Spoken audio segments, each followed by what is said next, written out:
Embarrassing day, shocking day. You shouldn't be at North Carolina and lose to a group of 5 team, period. There are no excuses. Our defense, who played great all spring, all preseason, and played outstanding for the first 3 games, looked awful today. We had communication problems. We had missed tackles. We had guys wide open for a touchdown. Our special teams, who had been better than the 3 teams we had played the first 3 games, had an onside kick that hit us in the chest and they get for a score, had a block punt that they get for a score.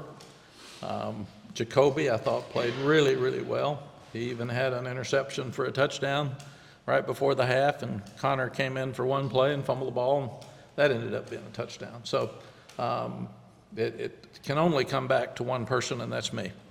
I've hired everybody on this staff. I hired everybody that works in this building, and I've signed every player on this team. So, I mean, the people that want to blame me, they should, because I am at fault, 100%. I missed it. We had a great week's practice. I thought we'd win the game. And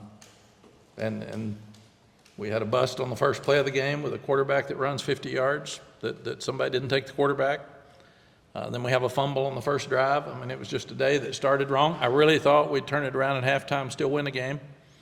And because we could have, and we moved the ball at times well enough in the second half to win the game, but we still couldn't stop it. And didn't. We had to score every time we had it to have a chance to win the game. So congratulations to JMU. I should have said that. I think Bob's a really good coach, and they did a great job coaching today, and they did a better job than I did. And that's what it is. I felt bad for our fans and our students that came, for them to have to look at something like that.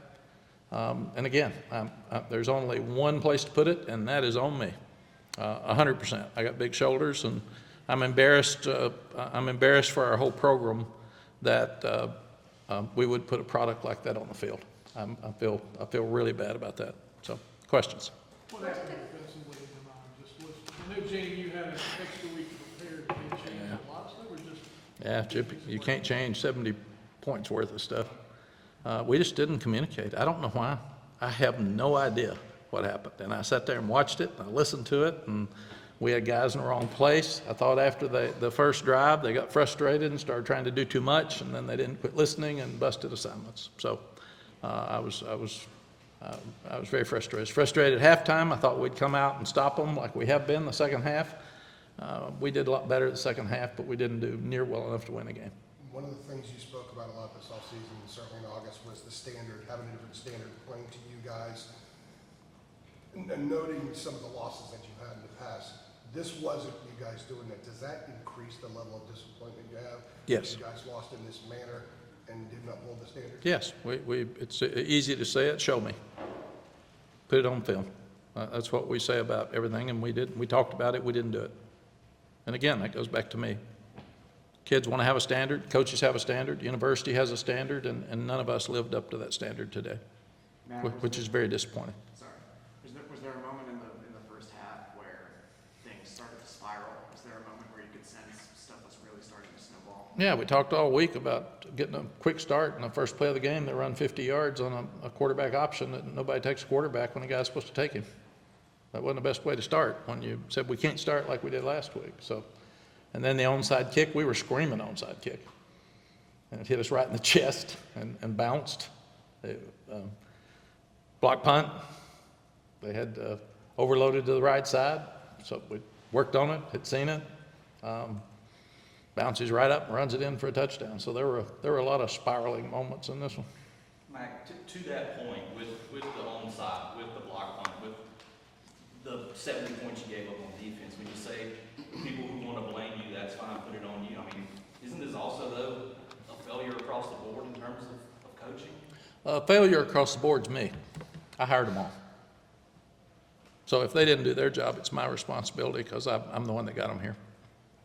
Period. I mean, a lot of coaches don't like to say that. It's fact. I'm responsible for everybody here, and I'm responsible for the way the game went. So, I mean, I respect the way you're owning this, and credit to you, you own the mistakes in the past, not finishing, change the coordinators, change kind of a culture, or just try to, sort of a day like this, which feels kind of like a new low, I mean, where do you go from here? Like, what's the next step? I go home and I start putting a lot of thought into what's next and what do we have to do to fix it. I mean, that's what's best for this program, and that's what you do. I don't get to leave at the end of the first quarter. I have to stay. Been some in my career I wish I could have left, but I can't. And then I don't get to bitch. I have to fix. So there's differences in my job, but that's what I get paid for. Was today one of them? One of what? One of those when theoretically just leave? No, I thought we'd win at halftime. I really did. I'm stupid enough probably to think we turned around and we had a chance. I thought it was App State in the fourth quarter even. I never think we're going to lose. But then we had a couple of when we fumbled, the quarterback fumbled and they scored easy. And there were a couple of things that happened that just really hurt us. We needed the 2-point plays and we missed 2 in a row after we scored. But they were getting tired and we were moving the ball and scoring. I got to 18. I really thought we had a chance to win. When you kicked that field goal early in the third quarter, was that you saying, look, we just get points, we're going to come back and win Yeah. this thing, but we got to get a little something out of this? Yes, they had to, it was 4th and 12, I think, or something, and you couldn't walk away without points there. I guess game was going as it was when they started going on that run. Did you feel there was any sort of, did you feel anyone was getting disengaged or anything like that on the field, or was it just a matter of? No, I think they were just frustrated. They've had so much pride in this defense, and Jeff's done such a good job, and to the drastic change from what we've seen to what they just had happen, and everybody's been bragging on them so much, and me been bragging on them so much, and I mean, we didn't do anything right. I mean, it's hard to have a game where you do nothing right on defense, and I'd say in this one we did very little to nothing right. Mack, how do you keep this game from, as you say, beating you twice down the road or 3 times, of just becoming a black cloud that hangs over these guys' heads? I don't know. I go home and start thinking about that. I've had 15 minutes here or 30 to walk off the field and try to figure all this out, and I got to answer questions for them. I got to answer questions for you all, and then I got to figure out what happened. I haven't even seen it. So now I have to unbearably have to go home and watch it. Is this the low point since your return? I don't know. There's been some. But this is definitely in the group. Was this maybe the most shocked you've been in an outcome, especially the way it unfolded? I think the fourth quarter at App was pretty shocking. That was one I'd never seen before. We did still pull it out. And like I said, I thought we'd pull this one out today. So I'm not ready to make statements on what's the worst day of my life yet, since I'm an hour out. I'd like to think about that before I declare this the worst day of my life. Mack, what did you see with Barnett, their quarterback? What did you see, beyond, as you said, communication issues for your defense? What did you see were the difficulties in trying to stop him? Because he had a field day. Yeah, he's athletic. I didn't think we pressured the quarterback. I mean, we let him throw, and when he ran good. I thought he did a really good job. I'm proud of George Pettaway. He did some good things as well. What did the conversation look like with the team at halftime? At halftime, look yourself in the mirror. It's not good. Offensively, we've done some good things, but we've got to be more balanced. We've got to give Jobe more time. Defensively, we've got to start over. Man, that was awful. It's a kicking game. We can't do what we did. And then you got to get yourself in a position where I said we're going to win the game, but we got to start over. You can't get frustrated. You can't get down there. Their sideline's excited, which you can't let a lesser team be excited, and we did. And our sideline's dead. And we're frustrated, and we got bad body language. The fans left. I mean, so it's you got to fight. I said you by yourself, but you got to fight by yourself to win. So. And even with kind of like the defensive troubles, what did you see happening that caused the offense to slow down a little bit? Well, they scored 50, Yeah. so it'd be hard to say they had a bad day. Maybe specifically in the first half. I don't know. Had 21 first half, so I don't know. I'd have to go back and look at it. I thought, we got new guard.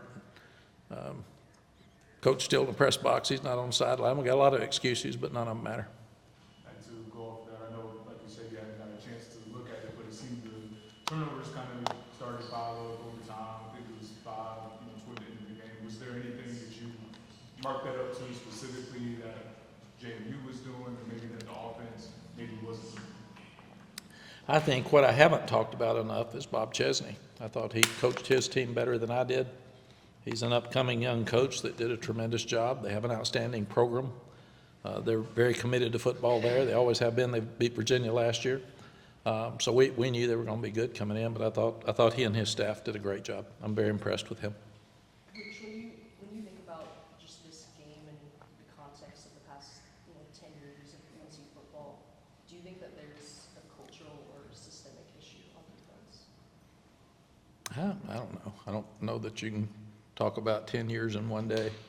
Played great defense for 3 weeks. I know we had a bad week. This would have been the first time, and it would have been the 5th time since 1980 we've started 4-0. So we've had our struggles. Coach Brown, what do you say to your players to keep them motivated and going forward? We've always been honest with them. Tell them it is what it is. If people are going to be critical of you, it's fair. Don't read social media unless you want to see criticism. So that's it. I said don't go out to eat. Take care of yourself. Don't make poor decisions because you're frustrated. That'll hurt your life or hurt you to start practice tomorrow and get ready to go to conference play, because this obviously isn't a positive going into conference play. You were talking last week about when things are going poorly, you don't want to yell at them and kind of make it worse. Sometimes you hog a little bit more, for lack of a better word. And then when it's going great, you kind of push them toward the ledge. So were you tempted today to kind of change that course, to maybe yell or? No, I've had 32 years of lessons, and you don't change that one day. They were getting booed. They were getting beaten up by everybody here. They didn't need me to beat them up. I'm their only hope, and here I am. If I'm beating them up, they give up. And I can't give up. Everybody else can give up. Everybody else can leave. Everybody else can get frustrated. I can't. I got to pick the coaches up. I got to pick the players up, because that's the only chance we had to win the game, is if they hung in there. And they did. They played a much better second half than they did first half, and I'm proud of that. But we were in such a hole we couldn't get out. Max, what was your reaction and the team's reaction that you saw to the booing as you went into halftime? I told them we deserved it. So that's you get what you play for. If you play bad, people are going to boo you. So Were they talking about it down there? No. They probably didn't even hear it. There weren't many left, so I couldn't hear it. It wasn't big boos. I've heard boos at Texas from 102,000. So those I didn't consider those boos. There were a few boos. And you talked about just in the floor, body language, and again, obviously you guys are kind of finding on your own there, a lot of fans leaving. Any folks that you want to, shout out on the sideline, particularly players that were really, keeping their teammates motivated and These are wonderful kids. They let people down. They let themselves down today. So they were disappointed. They're hurt. They're embarrassed. I mean, they're not finger pointers. So the kids on the sideline in the second half tried, and I mean, we all thought we were going to win the game, and we just couldn't do it. On a potential positive, did you kind of like how Jobe handled some of the adversity out there? Yeah, he made some great throws, just unbelievable throws, and that's really the first real game he started since he's been here. He started Campbell, I think, 4 years ago or something. Played one half, but he made some unbelievable throws today, and he'll just get better and better. And he saw a whole lot of looks. They blitzed him a whole lot. We'll have a running game. When we got so far behind, we lost it. We didn't have enough time to use it. So he'll have that back as he's going. But this should give him, he was the one bright spot for sure. Omarion played like Omarion. What, he got 146 yards rushing. Some of the young receivers stepped up and made some really good plays. Tight ends are playing great. So we've just got to figure out what happened on defense and why we were so bad and go back to work. All right, thanks, Ken.